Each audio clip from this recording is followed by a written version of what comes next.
नमस्कार, आप सभी का स्वागत है आशु साइकोलॉजी में। मैं आशुतोष आपको आज एक नए बाल विकास के टॉपिक पर बात करूंगा जिसमें आप सबको आने वाले एग्जाम्स में काफी फायदा होगा।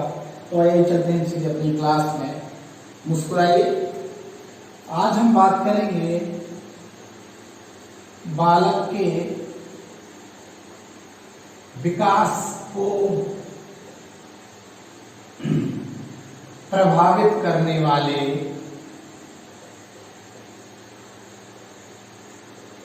कारक।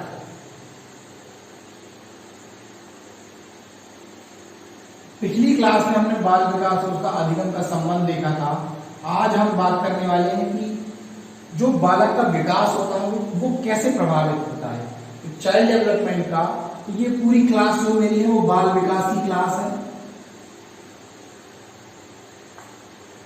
तो कौन सी ऐसी परिस्थितियां होती हैं बालक की कि जिससे बालक प्रभावित होता है, चीजें बदलती हैं उसके अंदर, या उसके अंदर जो कॉन्सेप्ट है वो डेवलप होते हैं, उसका विकास होता है। तो ये सारा जो क्रम है वो कौन कौन से कारक होते हैं जिनसे बालक प्रभावित होता है, क्या परिस्थितियां होती हैं, कैसे बालक का विकास निश्चित होता है। तो कुछ ऐसे महत्वपूर्ण कारक हैं जिनके बारे में आज हम जानेंगे। तो पहला जो कारक है वो हेरिडिटी है, यानी वंशक्रम, यानी वंशानुक्रम,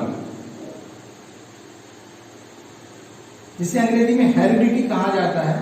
दूसरा है वातावरण, यानी इन्वायरमेंट, और तीसरा है पोषण आहार, यानी न्यूट्रिशन। चौथा है रोग, यानी डिसीज। पांचवा है हमारी ग्रंथियां, यानी ग्लैंड्स।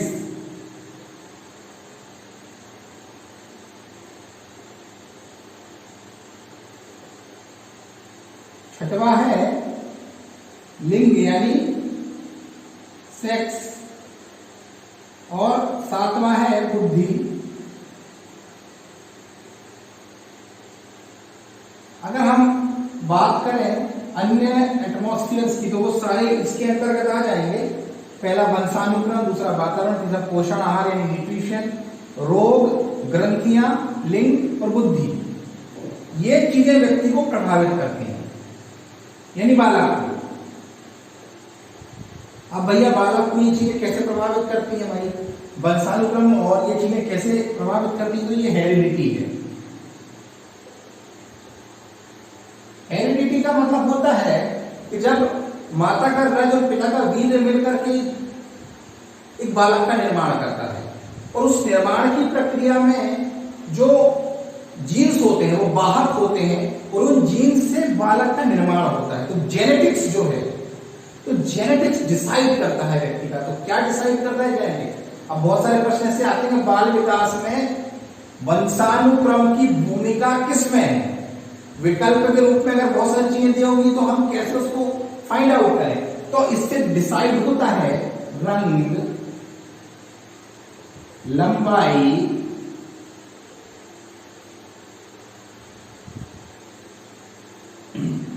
रंग, लंबाई, स्वरूप, ये सारी चीजें जो है बुद्धि, स्मृति, ये जेनेटिक्स का पार्ट होती है। वंशानुक्रम में है रंग, लंबाई, स्वरूप, बुद्धि, स्मृति, ये जेनेटिक्स से हमारे अंदर आती है। तो वंशानुक्रम का बहुत बड़ा योगदान है बालक के विकास में। अगर जेनेटिक्स प्रॉपर तरीके से जीन्स जो होते हैं वो कंबाइन होते हैं तो बालक का जो रंग है, स्वरूप है, लंबाई है, ये माता पिता से बच्चे में वाहक के रूप में चले जाते हैं। यदा कदा अपवाद भी होते हैं, लेकिन अधिकतर सामान्यतः माना जाता है आकार, लंबाई, स्वरूप जो है वो हेरिडिटी के माध्यम से बालक के अंदर जाता है, यानी जीन्स के माध्यम से जाता है। तो जो परिस्थितियां होती हैं हमारे प्रजनन के बाद की जो स्थितियां होती हैं, बालक जब पैदा होता है तो वो वंशानुक्रम यानी हेरिडिटी को बहुत ज्यादा इफेक्ट करता है। उसके जीवन पर उसका प्रभाव पड़ता है, उसके स्वरूप पर प्रभाव पड़ता है। इसलिए कहते हैं कि वो एक विशेष प्रकार के जीन्स थे, अलग अलग प्रकार के जीन्स होते हैं। हम कहते हैं ना वो उस प्रकार की प्रजाति का जीन्स है, बहुत सारे जीन्स दुनिया में है, तो उस तरीके से वो चीजें चलती रहती हैं। दूसरा आता है वातावरण। अब वातावरण का बहुत बड़ा रोल है व्यक्ति के डेवलपमेंट में। बालक ने जन्म तो ले लिया, लेकिन बहुत सारी चीजें वो पेट से सीख करके नहीं आता। हम कहते हैं ना वो बालक जो है वो बहुत सारी चीजों को समाज के बीच में रह करके सीखता है, समाज के साथ मिलजुल कर सीखता है। समाज में क्या आता है? उसके परिवार आता है, उसका विद्यालय आता है और आसपास का वातावरण। ये तीन चीजें वातावरण में आती हैं, परिवार, विद्यालय, आसपास। तो ये जो चीजें हैं वो उसको प्रभावित करती हैं, परिवार को प्रभावित करती हैं। अच्छा परिवार होगा, परिवार में सुखद वातावरण होगा, बच्चे का ग्रोथ अलग होगा। बालक में अगर परिवार में तनाव है, चीजें परिस्थितियां प्रतिकूल हैं, वहां पर बालक का जो विकास होगा वो अलग होगा। विद्यालय में जिस प्रकार के वातावरण में बच्चा खेलेगा, सीखेगा, पढ़ेगा, उसका ग्रोथ रेट उतना अलग होगा। और अगर शैक्षिक वातावरण उतना अच्छा नहीं है तो बालक संघर्ष करेगा। तो ये परिस्थितियां जो होती हैं वो उसके विकास को निर्धारित करती हैं। तो मैं अगर आपसे बात करूं एक प्रश्न के रूप में, अगर हम बीच में एक प्रश्न के रूप में देखें कि वंशानुक्रम प्रभावित करता है, तो अगर उसमें आता है रंग, लंबाई, बुद्धि, स्मृति और ये सभी, तो आपको ये सभी लगाना है आंसर। अगर आपसे मैं वातावरण के बारे में बात करूं कि वातावरण के अंतर्गत बालक को प्रभावित करते हैं परिवार, विद्यालय, आसपास या ये सभी, तो आपको ये सभी पर टिक करना है। ठीक है। अगर आपसे कहा जाता है कि रंग, लंबाई, स्वरूप, बुद्धि, स्मृति, ये सारी चीजें जो वो जेनेटिज्म के माध्यम से हमारे अंदर आती हैं। पोषण आहार, तीसरा जो बिंदु है हमारा पोषण आहार। माता पिता जिस प्रकार हष्ट-पुष्ट होते हैं, गर्भाधान के बाद जो हम गर्भवती स्त्रियां होती हैं उनका पोषण आहार अगर बहुत अच्छा है तो बालक का जो डेवलपमेंट होगा वो उतना अच्छा होगा। बालक जब जन्म ले लेता है उसके बाद उसकी पोषण अगर प्रक्रिया अच्छी है, कुपोषण नहीं है, अगर कुपोषण होगा तो उसके अंदर अरुचि, चिड़चिड़ापन जैसी चीजें विकसित हो जाएंगी और बहुत अच्छे से उसका पोषण का ध्यान रखा जाता है जिस बालक का, उसका शारीरिक विकास, उसका जो विकास क्रम है वो उतना ही अच्छा होता है। अगर किसी बालक को खाना नहीं मिलता, भोजन नहीं मिलता, तो उसका विकास प्रभावित हो जाता है। तो ये जो पूरी प्रक्रिया है, पोषण आहार एक बहुत बड़ा विषय है। मैंने देखा बहुत सारे विद्यार्थी ऐसे होते हैं जो कुपोषित होते हैं, हम जिन्हें पढ़ने के लिए आग्रह करते हैं लेकिन उनका मन नहीं लगता क्योंकि वो वास्तव में उन्हें दूसरी जरूरतें होती हैं और जो एक समय विशेष में पूरी नहीं हो पाती हैं। तो पोषण की जो भूमिका है बालक के विकास में वो बहुत महत्वपूर्ण हो जाती है। अगला जो बिंदु आता है रोग यानी डिसीज। अगर बच्चे को बचपन में कोई रोग हो जाए, कोई ऐसी परिस्थितियां आ जाए, कहीं इंजरी हो जाए, कुछ प्रॉब्लम आ जाए, तो उसका विकास जो है प्रभावित हो जाता है।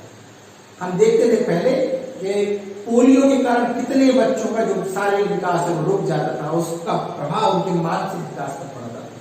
ऐसे बहुत सारे रोग हो जाते हैं बच्चों में जो बाल्यकाल में हो जाती है और उनका प्रभाव जो है उनके स्वास्थ्य पर, उनके आने वाली परिस्थितियों पर पड़ता है। तो रोग की भी बहुत बड़ी भूमिका इन सारी चीजों में होने वाली है। अब हम बात करते हैं ग्रंथियां। तो जो ग्रंथियां होती हैं वो विकास में बड़ा रोल अदा करती हैं। पैराथायराइड जो ग्लैंड है उसकी स्राव होता है हार्मोन्स का, वो हमारे हड्डियों के विकास में, दांत के विकास में मदद करता है। और कुछ ग्रंथि जो स्राव निकलते हैं वो हमें हमारे अंदर एक ऊर्जा और एक विकास की प्रक्रिया को सुनिश्चित करते हैं। तो ग्लैंड्स जो होती हैं, पिट्यूटरी ग्लैंड्स है, पैंक्रियाज है या थायराइड है, पैराथायराइड है, तो इस प्रकार की ये सारी जो ग्रंथियां हैं वो एक रसायन पैदा हमारे शरीर के अंदर करती हैं।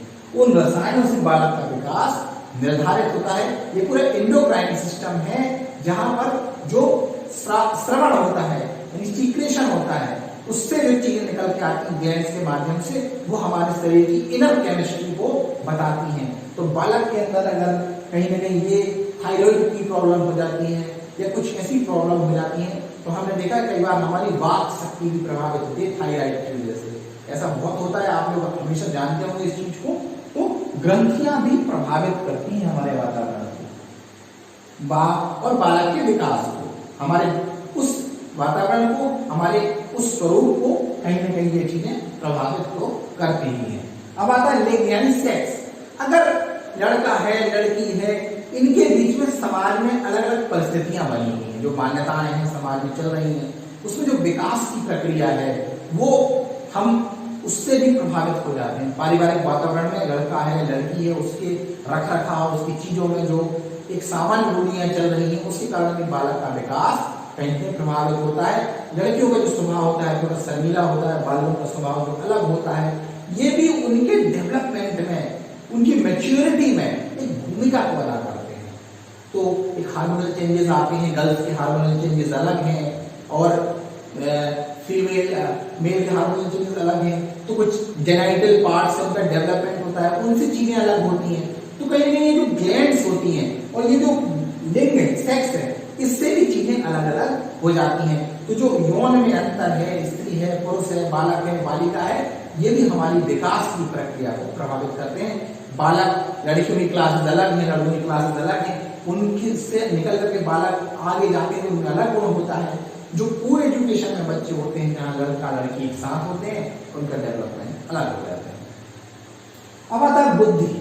बुद्धि एक महत्वपूर्ण कॉन्सेप्ट है। बुद्धि का मतलब होता है बहुत सारी योग्यताओं का समूह, यानी मल्टीपल टाइप्स की चीजें होती हैं, समूह जो होता है वो है बुद्धि। तो बुद्धि में क्या होता है, बुद्धि अगर बालक की शार्प बुद्धि है तो वो उतनी तेज गति से चीजें करेगा, और अगर कहीं ना कहीं उसकी बॉर्डर लाइन है या मंद बुद्धि है या बिलो एवरेज है, तो कहीं ना कहीं उसका जो विकास क्रम हुआ वो अलग हुआ। तो ये सारी चीजें जो हैं, ग्रंथियां, रोग, पोषण, आहार, लिंग, वातावरण, वंशानुक्रम, ये सब हमारे बालक को प्रभावित करते हैं। अगर इनमें से आपको कोई भी प्रश्न ऐसे निकल करके आएंगे, मुझे उम्मीद है कि आप इन सारी चीजों को बहुत अच्छे से समझ गए हैं और उन चीजों को आपने बहुत कैच कर लिया होगा। मैंने बहुत थोड़ा डिस्क्रिप्टिव बताने की कोशिश की आप सबको, एक सब्जेक्टिव पार्ट लिया है। आप मेरी इन बातों से आप ऑब्जेक्टिव पार्ट भी निकाल सकते हैं। आने वाले समय में हम वस्तुनिष्ठ प्रश्नों पर भी विचार करेंगे, तो आप इन चीजों को जरूर देखें। ये सारी चीजें बालक को प्रभावित करती हैं। ऐसे बहुत सारे कारक कभी कभी हो जाते हैं एक्सटर्नल, कभी कभी भूकंप, पलायन जैसी चीजें होती हैं, व्यक्ति वातावरण से बदलाव हो जाते हैं उनके अंदर, तो वो व्यक्ति कहीं और चला जाता है, तो उसका विकास प्रभावित हो जाता है। कई बार हम कहते हैं कि वो बच्चा मामा के यहाँ रहा तो वहां पढ़ नहीं पाता था, या कोई व्यक्ति अपने परिवार में कहीं चला गया तो वहां उसका विकास नहीं हो पाता है। तो ये सब सारी चीजें वातावरण के अंतर्गत आएंगी। हर व्यक्ति की प्रकृति अलग है, इंडिविजुअल डिफरेंसेस अलग है, एडजस्टमेंट अलग है, तो बालक का जो विकास है वो अलग अलग तरीके से होता है। ये सारे जो मुख्य बिंदु थे साथ, ये मैंने आपको बताए हैं। आने वाले समय में मैं और अच्छे वीडियोस आप सबके लिए लेकर के आऊंगा। चैनल को लाइक और सब्सक्राइब जरूर करिए। नमस्कार।